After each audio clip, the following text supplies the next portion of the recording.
बहुत पुराने समय की बात है। एक बहुत ही गरीब औरत ने एक सुंदर से बेटे को जन्म दिया। उस बच्चे के हाथ पर नीले रंग का एक बड़ा सा दाग था, जो कि पंडितों के अनुसार उसे भाग्यवान बना रहा था। उसके जन्म के साथ ही उस गांव के ज्ञानी ध्यानी पंडित ने भविष्यवाणी की कि यह बच्चा 14 साल की उम्र में एक राजकुमारी से विवाह करेगा और खुद राज करेगा। एक दिन ऐसा हुआ कि एक राजा शिकार खेलते हुए रास्ता भूलकर उसी गांव में आ गया जहां उस बच्चे का जन्म हुआ था। गांव वालों ने उस राजा को पहचाना नहीं, क्योंकि उन लोगों ने उसे कभी देखा ही नहीं था। गांव के ही एक बूढ़े व्यक्ति ने बातों बातों में राजा को बताया कि कुछ दिनों पहले उनके गांव में एक ऐसा बच्चा पैदा हुआ है जो कि 14 वर्ष की आयु में इस राज्य के राजा की लड़की से विवाह करेगा। राजा को यह सुनकर बहुत गुस्सा आया, क्योंकि कुछ दिन पहले उनके घर में भी एक बेटी का जन्म हुआ था। राजा वैसे भी बहुत घमंडी और कठोर हृदय का व्यक्ति था। राजा ने सोचा, क्यों ना मैं उस गरीब औरत को कुछ धन देकर इसका बच्चा ले लूं और इस बच्चे का काम तमाम कर दूं। तो यह बच्चा ना ही भाग्यवान बच्चा रहेगा और ना ही मेरी राजकुमारी से विवाह कर पाएगा। राजा ने उस गांव के उसी बूढ़े व्यक्ति से बोला, बाबा तुम मुझे उस औरत के पास ले चलो। वह उस बच्चे को ठीक ढंग से नहीं पाल पाएगी, मैं उस बच्चे को अच्छे ढंग से पालकर बड़ा करूंगा। बूढ़ा उस राजा को उस भाग्यवान बच्चे की माँ के पास ले गया। राजा ने उससे अपना बच्चा देने की विनती की और बोला, तुम बहुत गरीब हो, इस बच्चे को कैसे पाल सकोगी? ये बच्चा मुझे दे दो, मैं इसे बहुत अच्छी तरह से पालूंगा। वह गरीब औरत उसे अपना बच्चा देने से इनकार करती रही। तब राजा ने उस औरत को बहुत सा धन दिया और बोला, इस धन से तुम अपना पेट पालना और जब तुम्हारा ये बच्चा बड़ा हो जाएगा तो खुद ही तुम्हारे पास आ जाएगा। गरीब माँ ने सोचा, क्योंकि यह बहुत ही भाग्यशाली बच्चा है, इसलिए यह अमीर आदमी इसे लेने के लिए मेरे घर पर आ पहुंचा है। शायद यही ईश्वर की इच्छा है। बहुत सोच विचार के बाद उस गरीब औरत ने अपना बच्चा राजा को दे दिया। अब राजा ने उस बच्चे के लिए एक लकड़ी का संदूक खरीदा और उस संदूक में डालकर बहते हुए पानी में छोड़ दिया।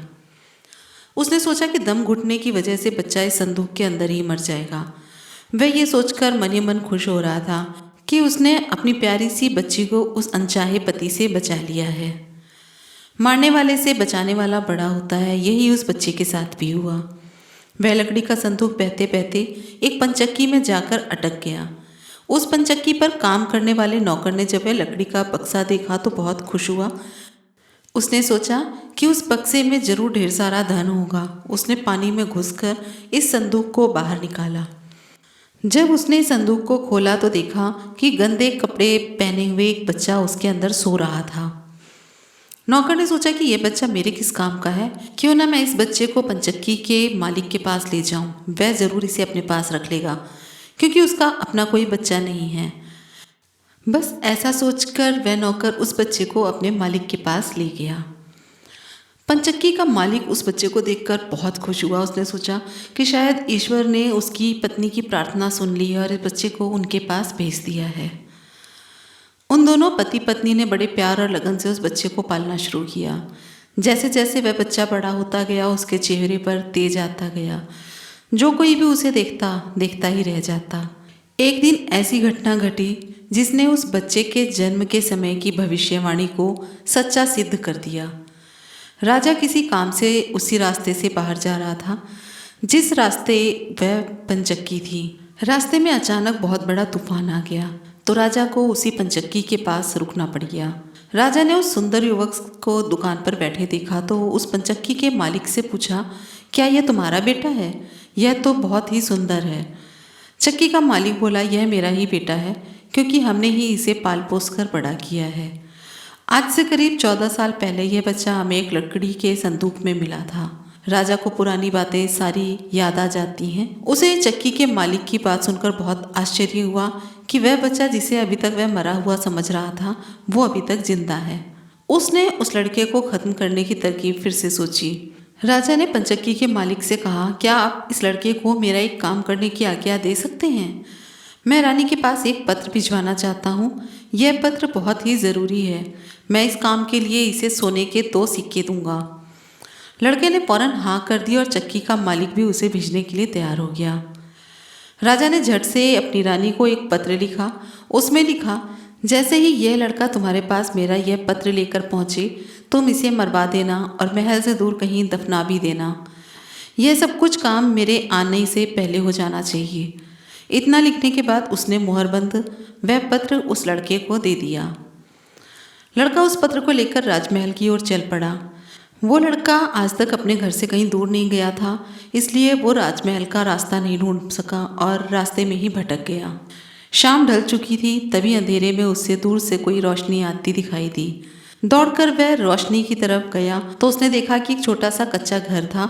उस घर में कोई दरवाजा नहीं था। वह लड़का जब उस घर के अंदर घुसा तो उसने देखा कि एक बूढ़ी सी औरत आग जलाए बिल्कुल अकेली बैठी है। वह बूढ़ी औरत उस लड़के को अपने सामने देखकर डर गई। उसने लड़के से पूछा, बेटा तू कहाँ से आ रहा है और तुझे कहाँ जाना है? लड़के ने जवाब दिया, मैं पास के गांव की पंचक्की से आ रहा हूँ और रानी माँ को यह खत देने जा रहा हूँ, पर मैं इस जंगल में अपना रास्ता भूल गया हूँ। रास्ता ढूंढते ढूंढते शाम हो गई। अंधेरे में मुझे यही घर दिखाई दिया, इसलिए मैं रात गुजारने के लिए यहाँ पर आ गया। उस बूढ़ी औरत को उस लड़के पर बहुत दया आई, क्योंकि वह डाकुओं के ठहरने की जगह थी और वह बूढ़ी औरत उन डाकुओं की नौकरानी थी। उसे डर था कि अगर डाकुओं ने उसे देख लिया तो उसे मार डालेंगे। लड़के को यह जानकर पहले तो कुछ डर लगा कि वह डाकुओं के घर में घुस गया है, पर अंधेरे में कहीं और जाना भी आसान काम नहीं था और दिन भर चलते रहने के कारण वह थक भी चुका था, जिस कारण उसे बहुत जोरों की नींद आ रही थी। वह उस बुढ़िया के कहने पर घर के एक कोने में चुपचाप जमीन पर ही सो गया। आधी रात के बाद जब डाकू उस घर में आए तो किसी और को अपने घर में सोता देखकर अपनी नौकरानी पर बहुत गुस्सा होने लगे। बूढ़ी नौकरानी ने उन्हें सारी बात बता दी और वह चिट्ठी भी डाकुओं के सरदार के हाथ पर रख दी, जो उस लड़के ने उसे दिखाई दी। राजा की मुहर देखकर उन डाकुओं को उस चिट्ठी पर कुछ शक हुआ। सरदार ने बड़ी सावधानी से उस चिट्ठी को खोलकर पढ़ा तो सरदार को सोते हुए लड़के पर बहुत तरस आया। उसने उस चिट्ठी को फाड़ दिया और एक दूसरी चिट्ठी उसमें रख दी। उस चिट्ठी में लिखा था, जैसे ही यह लड़का राजमहल में पहुंचे तुम इस लड़के से अपनी राजकुमारी का विवाह कर देना। यह काम मेरे वापस आने से पहले ही पूरा हो जाना चाहिए। यह खत उन्होंने उस लड़के के सामने रख दिया और सुबह होने से पहले ही डाकू वहाँ से चले गए। सुबह जब वह लड़का सोकर उठा तो उस बूढ़ी औरत ने कुछ जलपान कराया और फिर वह लड़का राजमहल की ओर चल पड़ा।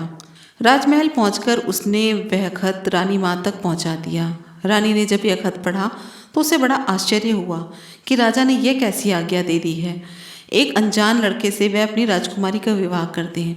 खत पर राजा की मोहर लगी हुई थी, अतः कोई धोखा नहीं हो सकता था। राजा के वापस आने से पहले ही उसे अपनी बेटी का विवाह इस लड़के के साथ करना था। रानी ने लड़के को अपने पास बुलवाया और उसका भोला भाला सुंदर सा चेहरा उसे बहुत पसंद आया और उसने अगले ही दिन अपनी बेटी का विवाह उसके साथ कर दिया। लड़का राजकुमारी के साथ सुख से उसी महल में रहने लग गया। कुछ महीनों बाद राजा जब वापस अपने राजमहल में आया तो उस लड़के के बारे में जानने के लिए बहुत उत्सुक था, पर जब उसे यह पता लगा कि रानी ने राजकुमारी का विवाह उसी लड़के से करवा दिया है तो उसे बहुत गुस्सा आया। जिस बात को वह होने नहीं देना चाहता था उसकी पत्नी ने वैसा ही कर दिया था। उसने अपनी पत्नी से वह खत मांगा। राजा ने उस खत में देखा कि राजा ने उस लड़के से राजकुमारी की विवाह की बात कही है, तो उसे यह देखकर बहुत अचंभा हुआ। उसे लड़के पर शक हुआ कि वह पढ़ा लिखा होगा, जरूर रास्ते में खत बदल दिया होगा। उसने उस लड़के को अपने पास बुलवाया और उसे सच्चाई बताने की आज्ञा दी। लड़का बोला, हे राजन, मुझे कुछ नहीं पता है कि इस खत में आपने क्या लिखा था, क्योंकि मैं तो इसे ऐसा ही लेकर आया हूँ। हाँ, मैंने एक पुराने घर में रात जरूर गुजारी थी, क्योंकि राजमहल का रास्ता ढूंढ नहीं पाया था और जंगल में मैं भटक गया था और वो जो पुराना सा मकान था वो जंगल में ही था। राजा को उस लड़के की बात पर विश्वास नहीं हुआ। वैसे भी राजा को उस लड़के से बहुत नफरत थी। वह नहीं चाहता था कि उसकी बेटी की शादी करने के बाद वह इस राज्य का राजा बने। वह लड़के से बोला, मेरी गैर हाजिरी में रानी ने मेरी बेटी की शादी तुझ कंगाल से कर दी है, पर मैं इस शादी को तब तक सहमति नहीं दूंगा जब तक तुम मुझे शैतान के 3 सोने के बाल लाकर नहीं देगा। जब तू ये 3 सोने के बाल मुझे देगा तभी सही मायने में उसका पति बन पाएगा। राजा ने ऐसी असंभव शर्त इसीलिए रखी थी कि 3 सोने के बाल ढूंढते ढूंढते ही यह लड़का कहीं मर खप जाएगा।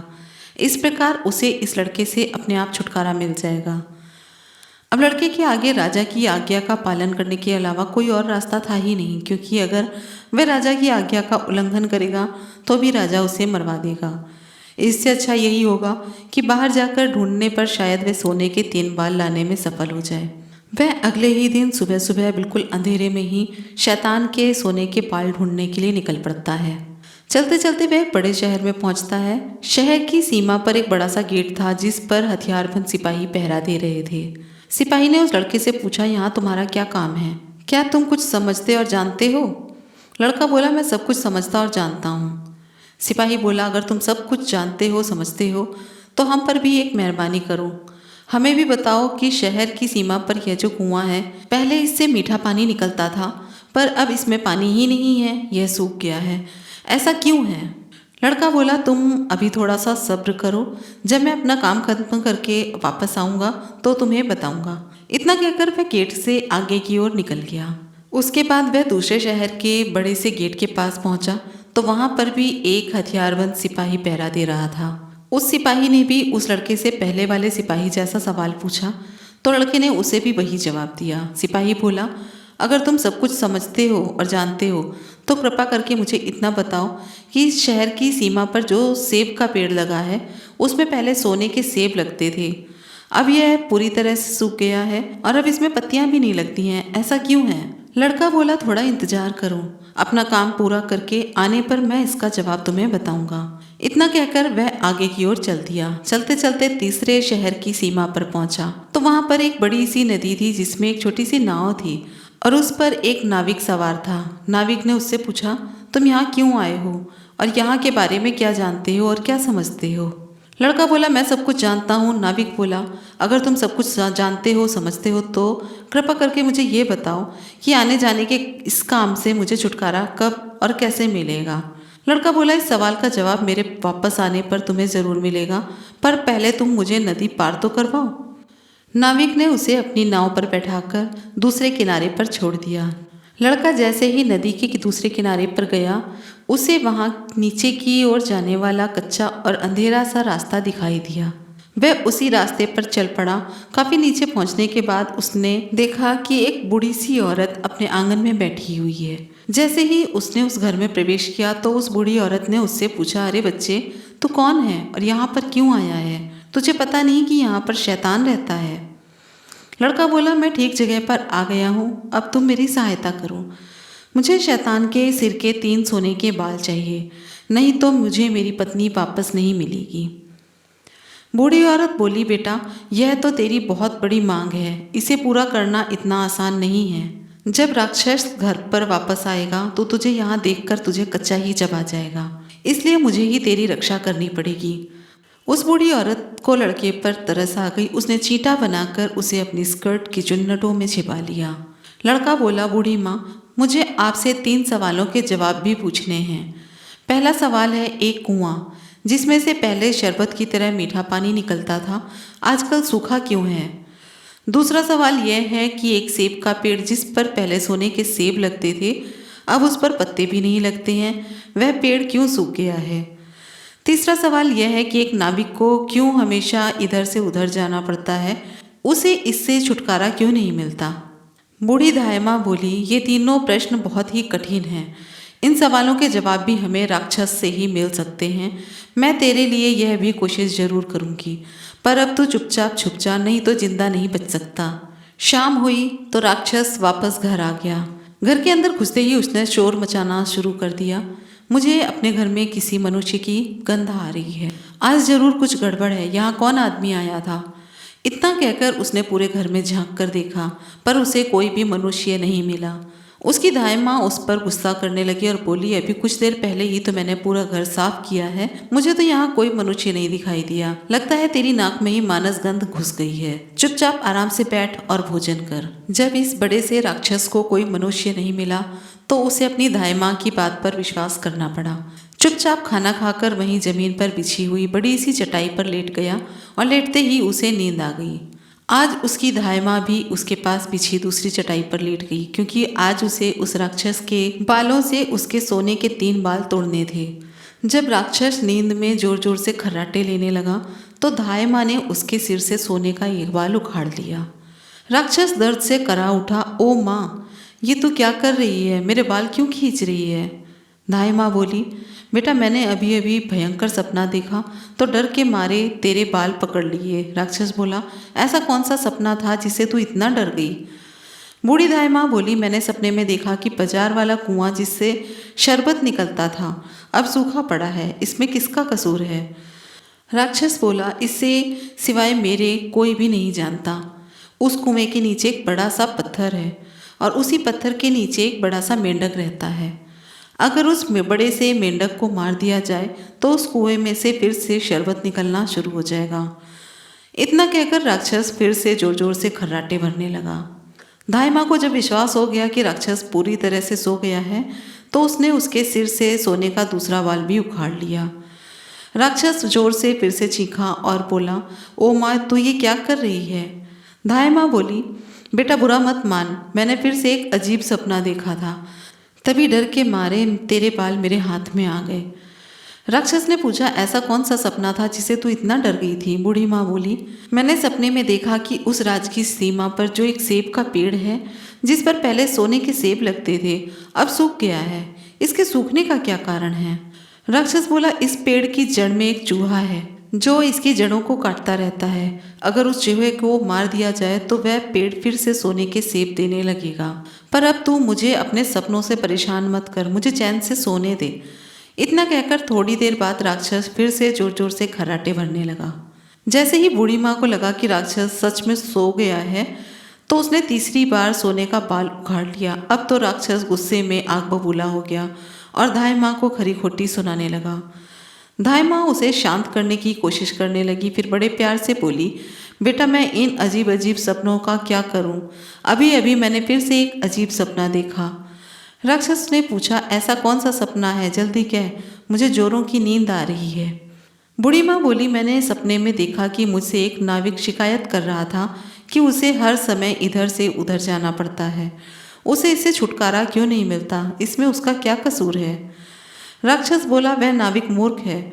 जिस दिन वह किसी और आदमी के हाथ में अपना चप्पू दे देगा उसे हर रोज के आने जाने से छुटकारा मिल जाएगा। इतना कहकर राक्षस फिर से अपनी चटाई पर लेट गया और खर्राटे लेने लगा। अब दाई माँ ने उस लड़के को अपनी स्कर्ट से निकाला और उसे 3 सोने के बाल देकर बोली, अपने तीनों सवालों के जवाब तो तू सुन चुका है, अब ये ले 3 बाल और तुरंत यहाँ से भाग जा। लड़के को असली रूप में करने के बाद दाई माँ ने झटपट उसे घर से बाहर निकाल दिया। लड़के ने हृदय से उसको धन्यवाद दिया और अपने ससुर के राज्य की ओर चल पड़ा। रास्ते में उसे फिर से वही नाविक मिला और पहरा देते हुए दोनों सिपाही मिले। नाविक ने जब उसे दूसरी ओर उतारा तो वह लड़का बोला, तुम अपना यह चप्पू किसी और के हाथ में दे देना, तभी तुम्हें इस रोज रोज के आने जाने से छुटकारा मिल जाएगा। जब सिपाही को उसके प्रश्न का उत्तर मिल गया तो उसने उससे बहुत सारा धन एक गधे पर लाद कर उस लड़के को इनाम के रूप में दिया। वह उस धन से लदे हुए गधे को लेकर जब पहले सिपाही के पास पहुंचा तो उसे भी अपने प्रश्न का उत्तर बताया। उस सिपाही ने भी बहुत सा धन देकर एक गधे पर लादकर उसे इनाम दिया। अब वह सोने के 3 बाल और 2 गधों पर ढेर सारा धन लेकर अपने ससुर के पास पहुंचा तो उसे देखकर राजा हैरान हो गया। तीनों बाल और धन से भरे हुए 2 गधों को देखकर राजा ने उससे पूछा, तुम्हें यह इतना सारा धन कहाँ से मिला?